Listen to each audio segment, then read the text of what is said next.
Many of you have asked for this video, and to be honest, we're not very surprised. The Republic of China, better known as Taiwan, has some of the most strange and controversial political and diplomatic situations in the entire world. So, let me explain. At the time of publishing this video, Taiwan has only received formal recognition from 20 of the world's countries. And some of these countries, well, they're pretty small, like the Vatican, Tuvalu, and Swaziland.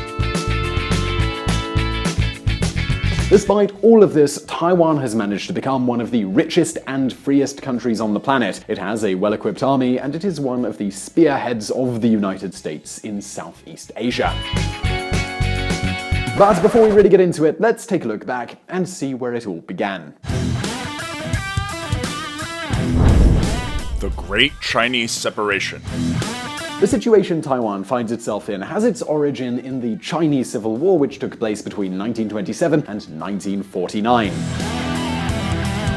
It was a war between the conservative forces of the Chinese Nationalist Party, led by Chiang Kai-sek, and the forces of the Communist Party of Mao Zedong. On December 10th, 1949, the lost city, Chengdu, fell into the hands of the nationalists. The war had ended, and the communists had gotten their way. Shortly before Chengdu fell, a plane carrying the nationalist leader, Chiang Kai-shek, left bound for Taiwan, the last province under nationalist control, and he didn't go alone. With Chiang Kai-shek, 2 million more people took shelter in Taiwan, along with the survivors of the Nationalist Army. Since then, and even though Mao tried to take the islands back, Taiwan has received support from the United States. The US continued recognizing the government of the island as the legitimate government of China up until 1979. As a curious note here, Taiwan is the only country other than the US that has continually operated the U-2 spy plane. Their mission was to monitor Mao's China. The CIA itself was actually in charge of conducting these operations.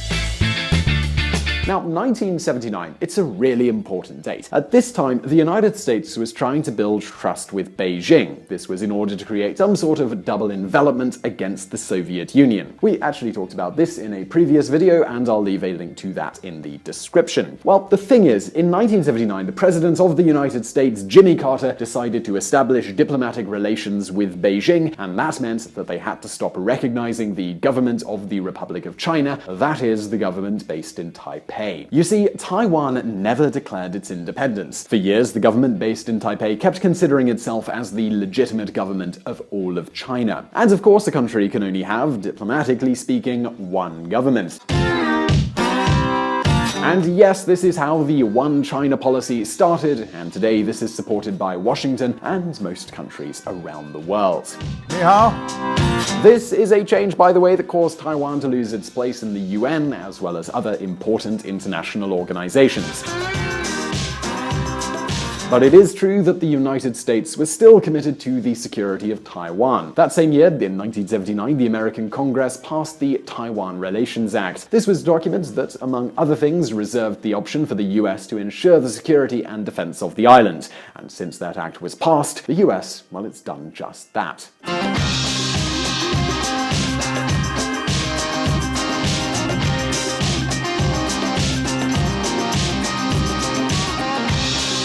But as I was saying at the beginning of this video, none of these things have kept Taiwan from being the star of one of the greatest stories of economic and social success. The Big Roar of the Tiger. In the 1950s, Taiwan was a very poor place. It had a pretty rudimentary economy where their exports were basically really basic things like rice and sugar. So the question at that time was, how are we going to develop such a poor island? Well, the Taiwanese government thought the best way to achieve success was to ensure that businesses on the island could sell their products all over the world. This was considered to be the best way to open up the island to the world and even encourage savings. Yeah, it might seem counterintuitive, but actually this action does encourage people to save, because in order to invest, you first need to get the resources that are necessary to do so. And, well, that's exactly what they did. The government of the island soon started to eliminate almost all import restrictions. This meant that businesses could get all the products they required to set up their businesses and assembly lines without being stung by import fees. This is sort of similar to what Singapore did. Besides, this culture of saving added to the legal certainty of the country and encouraged further investment. Well, soon enough, Taiwanese companies began appearing like mushrooms after the rain, and they exported all kinds of products to the rest of the world. In 1980, industrial products were already 90% of the country's exports, and they were growing an average of 30% per year. Taiwan, they sold all kinds of things to the world. Toys, radios, bikes, socks, just about everything. And of course, as you can imagine with that sort of situation, the per capita income didn't stop growing. In just 30 years, it multiplied by 5. And with that, a new Asian tiger was born. Now, don't for a minute think that this was an easy process. I mean, Taiwan didn't even have democracy until the 1990s, but once they got their freedom, the Taiwanese people, they held onto it tightly. Let's have a look at some examples. Taiwan is today considered the 11th freest economy in the world. In Asia, only Hong Kong and Singapore rank better. It's a rich country with quite a high standard of living, and it is one of the countries that has a significant number of civil liberties. And in fact, Taiwan, they're about to make history. Taiwan court rules in favor of same-sex marriage, an historic first for an Asian country.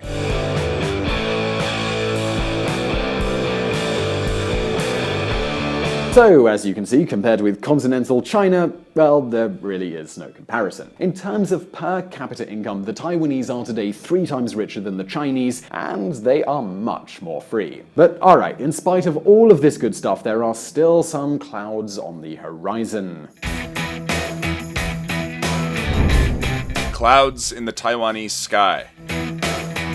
The truth is that in the last few years, the country has been going through a few things. Salaries have been frozen for years, and in 2015, the country went through a small recession. Since then, economic growth, well, it's been very slow. And now the rather obvious question is, what exactly is happening? Well, there are several ingredients to this rather bitter recipe which is threatening the future of the island.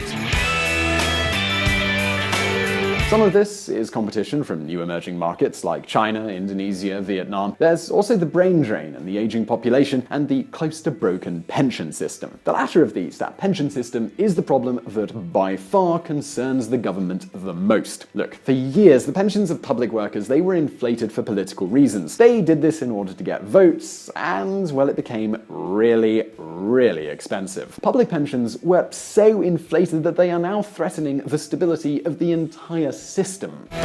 Taiwanese workers earn about $1,300 per month on average, but retired high school teachers receive a whopping average pension of $2,250 per month.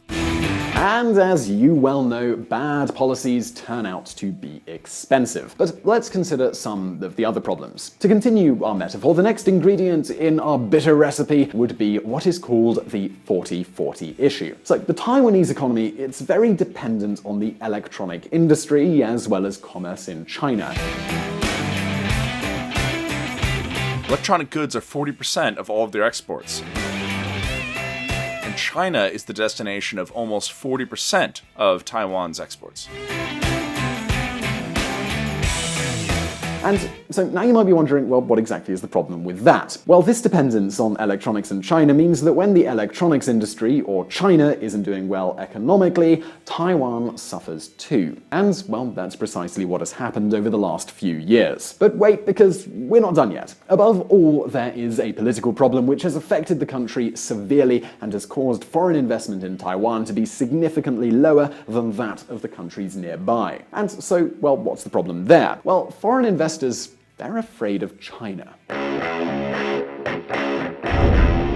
The Chinese threat. This is by far the biggest problem that Taiwan is facing.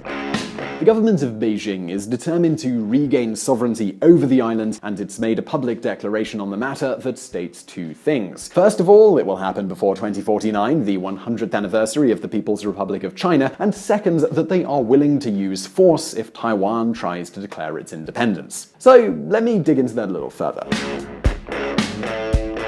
Taiwan could be considered an independent country from pretty much every perspective. The island has its own president, who's democratically elected, by the way. It has its own laws, it has its own army. However, Beijing isn't going to accept formal independence. The most they are willing to give Taiwan temporarily is a status similar to that of Hong Kong. And this is pretty serious because, among other things, most Taiwanese don't feel that their identity is tied to China. They feel like citizens of a free country which has been independent for almost 70 years. In fact, in 2014, when the previous government of Taiwan tried to approach Beijing to develop a trade agreement, the Taiwanese people started a revolution which eventually became known as the Sunflower Revolution. Hundreds of young people protested with the motto, "Taiwan is not for sale."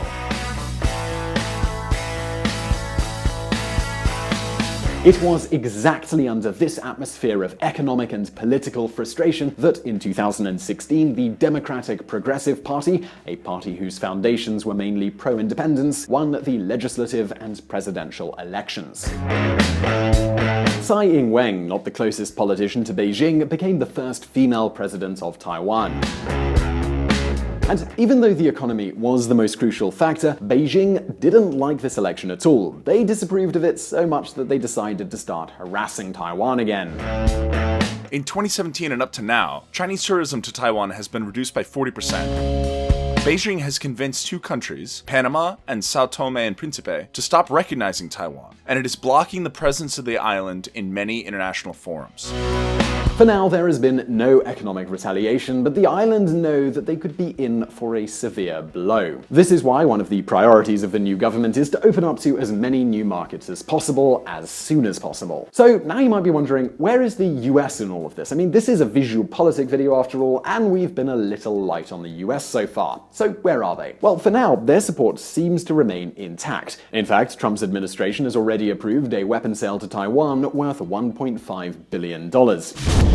Trump administration approves first arms sale to Taiwan.